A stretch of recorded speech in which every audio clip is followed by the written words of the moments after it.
Hey guys, I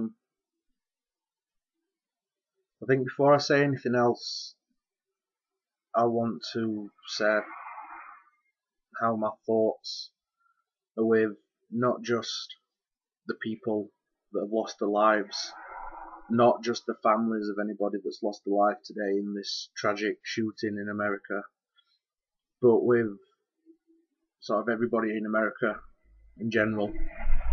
Speaking as somebody from like my side of the Atlantic, it's kind of hard to understand sort of how you deal with something like what's happened in Connecticut. I mean, obviously the laws are different over here.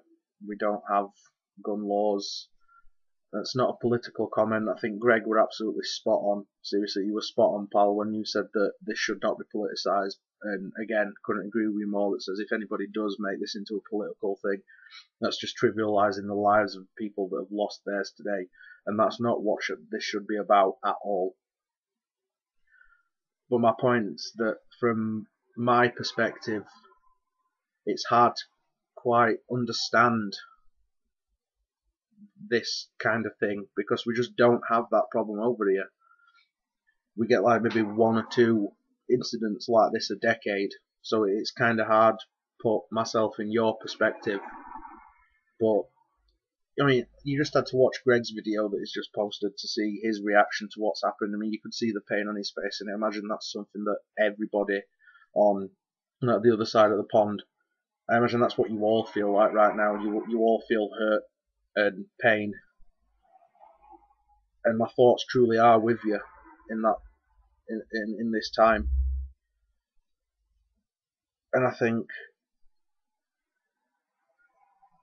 that this is going to sound really strange. I was talking to John about an hour ago, and I said that it's almost like if you use Columbine, for instance, as an example.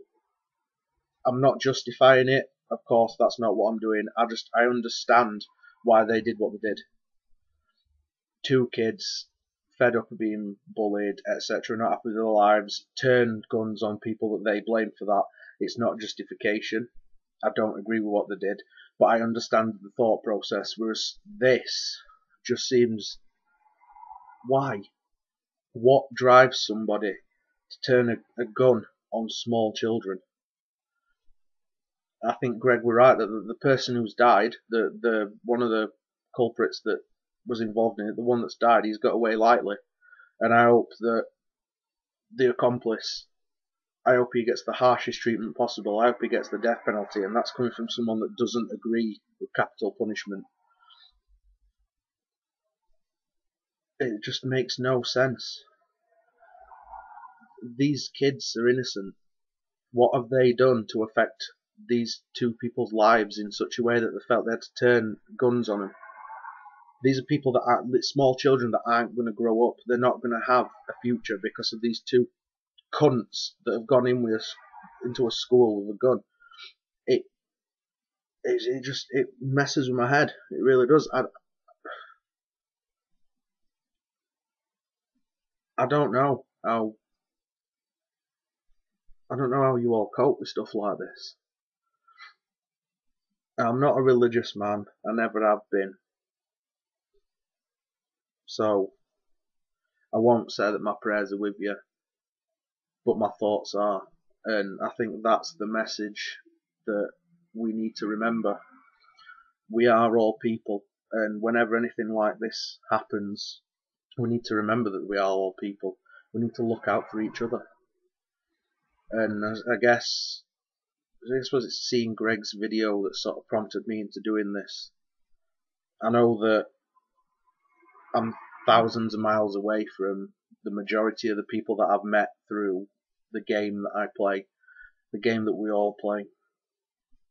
But just because there's that huge difference between you guys and us from this country, that doesn't mean that we can't feel your pain. And I may not understand it. I may not understand what you're going through, but you have my deepest sympathies. And I guess I just want you all to remember that you're not alone in feeling this sadness, this pain and hurt that you're going through. I don't know what else I should say. I mean, it's just tragic. It really is.